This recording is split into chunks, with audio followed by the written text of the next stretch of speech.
మే 3వ తారీఖు నుంచి మే 9 శనివారం వరకు ద్వాదశ రాశుల్లో ఈ వారం వృషభ రాశికి ఏ విధంగా ఉండబోతుందో చూద్దాం.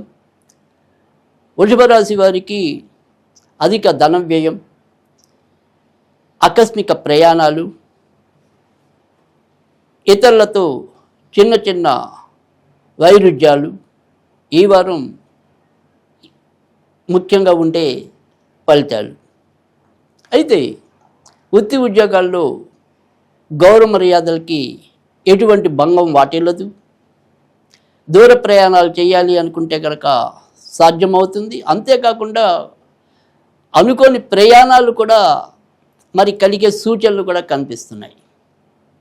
ఖర్చుతో కూడిన శుభాలు అంటే ఏదైనా సరే కొత్త వస్తువులు కొనుక్కోవటం కానీ, వాహనాలు సమకూర్చుకోవటం కానీ, ఇలా ఏదైతే వ్యక్తిగత సౌకర్యం కోసం మీరు చేసే ప్రయత్నాలు ఈ వారం ఫలించడం అనేది అయితే కనుక జరుగుతుంది.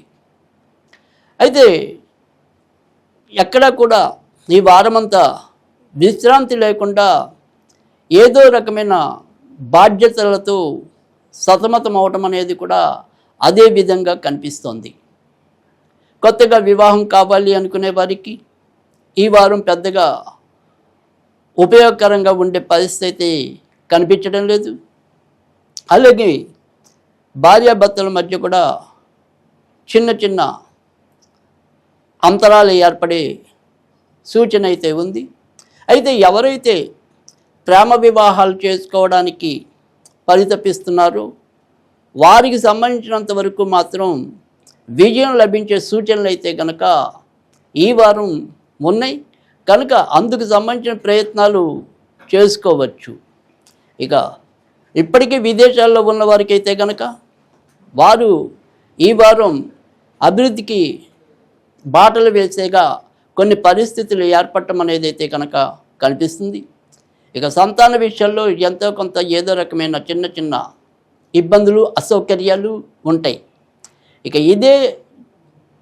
ఏదైతే వృషభ రాశిలో జన్మించిన విద్యార్థులు కానీ, వివిధ పోటీ పరీక్షలకి హాజరవుతున్న వారు కానీ, వారు చాలా స్పాంటేనియస్గా సమయస్ఫూర్తితో వ్యవహరించినప్పటికీ కూడా ఫలితం వచ్చేసరికి వీరు అనుకున్న ఫలితం రాలేదే అని కొంత నిరాశ చెందటం అనేది అయితే కనుక కనిపిస్తుంది.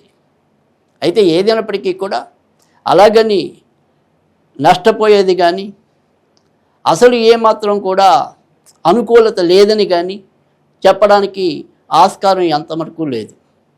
ఇక కవులు, కళాకారులకి కూడా ఎంతో కొంత మంచి ఫలితాలు అయితే ఈ వారం చవిచూస్తారు. ఈ వారం మరింత ఆనందం కలిగించడం కోసం, సంతృప్తి పెరగడం కోసం ఆంజనేయ స్వామికి సంబంధించిన పూజలు చేసుకున్నట్టయితే కనుక ఎంతో కొంత అదృష్టం అనేది ఉంటుంది.